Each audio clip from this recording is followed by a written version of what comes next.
Fusion Universe. Episode 1. The Village's Death. On May 29, 2053, four powerful families ruled the four corners of the planet series: the Unity family, the Royal family, the Major family, and the Capital family. Legends spoke of a mysterious power known as soul ability, said to be wielded only by those deemed worthy. It was prophesied that whoever mastered this ability would become the ruler of the richest planet in existence, planet Shmoney. For 17 years, the four families waged relentless war. On this fateful day, the Royal family and the Capital family clashed at Point Valley, home to two young sisters, 10-year-old Mae and 9-year-old Yae. Sir Kyle of the Royal family stood atop a ridge, overlooking the valley, his cold eyes scanning the battlefield. He turned to his men, his voice sharp and commanding. "Cast the spells. Burn everything to the ground, leave nothing behind." His soldiers raised their hands to the sky, their chants merging into a dark incantation. A surge of magic erupted as massive explosions rained down upon the valley, consuming everything in fire and chaos. From the Capital family's side, Captain Luke reacted swiftly. Counter with flame control. Fire the cannons, neutralize their magic. The Capital soldiers unleashed flame cannonballs, colliding with the explosion spells mid-air, creating a deafening shockwave. The battlefield became a storm of fire and destruction as soldiers clashed violently, swords meeting flesh, spells igniting the land, and screams filling the night. Sir Kyle smirked as he pulled out an ancient tome, his fingers moving deftly over its pages. Chanting in a low, guttural tone, a dark aura surrounded him. Within seconds, grotesque demonic creatures emerged, their eyes glowing red, their fangs dripping with hunger. "Devour them," Kyle whispered with a sinister grin. Captain Luke's grip tightened on his sword as the monstrous beings lunged. With a swift motion, he sliced through one of them, but its body regenerated instantly. More surrounded him, their claws slashing at his armor. He gritted his teeth. These creatures, they won't die. Meanwhile, Mae and Yae's parents, along with other villagers, worked desperately to evacuate the people.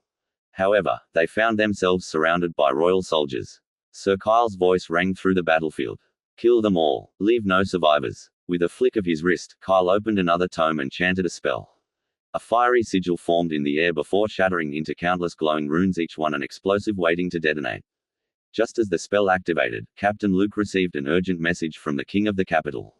His face hardened as he turned to his men. "We retreat. The King has summoned us." Sir Kyle scowled. "Oh no, you don't." With a flick of his fingers, the sigils activated.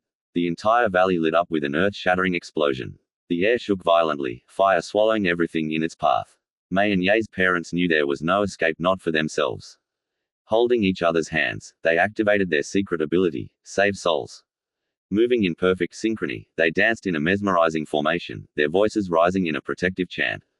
A radiant white light burst forth, covering the village in an impenetrable shield. For 5 blinding seconds, the valley was nothing but light. When it faded, the royal and capital families were gone. The villagers were alive, but Point Valley lay in ruins. Mae and Yae's parents, however, had given their lives for the protection of their people. 2 ethereal lights appeared before the children, their parents' voices echoing softly. "Do not fear. Our souls will always protect you. Take care of our daughters, for they are the future." 3 months passed, and Point Valley was slowly rebuilt. Mae embarked on rigorous training in soul and dance abilities, while Yae remained behind to study the elements of soul and music. However, supplies were running low. The village was barely surviving when a mysterious man from the capital city arrived. He surveyed the village with an air of disinterest before addressing the people. "The capital city will claim this land in 1 year. We believed all of you perished, but since that is not the case, you have 1 year to evacuate or submit to our king." Yae stepped forward, her fists clenched. "No, this is our home." The man smirked. "Then you have 1 year to change your mind." As he left, he noticed something unusual: Mae, training outside the village. He narrowed his eyes. "This child, she's already harnessing dance abilities. That shouldn't be possible. I must inform the king immediately." That night, Mae and Yae were visited by their parents' spirits once more. "The king of the capital city is coming tonight with his army. Warn the villagers. Evacuate immediately." Mae's eyes widened. "But we have a year. This is our home." Their parents' light faded, and the girls rushed back to the village. However, the villagers laughed off their warning. The king wouldn't break his own word. "Go to bed, girls." But Mae and Yae knew better. They ran to the outskirts of the village and waited. As predicted, the king and his army approached under the cover of darkness.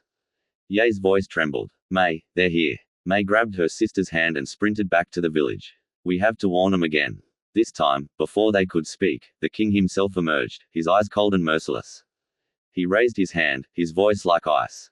"Kill everyone. Capture the girl. The soldiers unleashed forbidden death magic, the air filled with dark tendrils of energy that drained life from everything they touched. Screams of agony echoed through the village as the massacre began. A soldier spotted Mae. There she is. He lunged at her. Mae desperately tried to summon a dance spell, but she wasn't strong enough. The soldier's blade gleamed in the moonlight as he prepared to strike. Yae jumped in front of her. The soldier sneered. This one's as good as dead. He raised his sword. And then, a massive bolt of black lightning ripped through the sky, striking the soldiers down in an instant. The king's eyes widened in shock. Black lightning, that's impossible. His army collapsed lifelessly, leaving only him and a handful of survivors. Confusion flickered across his face before he barked, "Retreat. Now." As quickly as they came, they vanished. The village lay in ruins, its people slaughtered.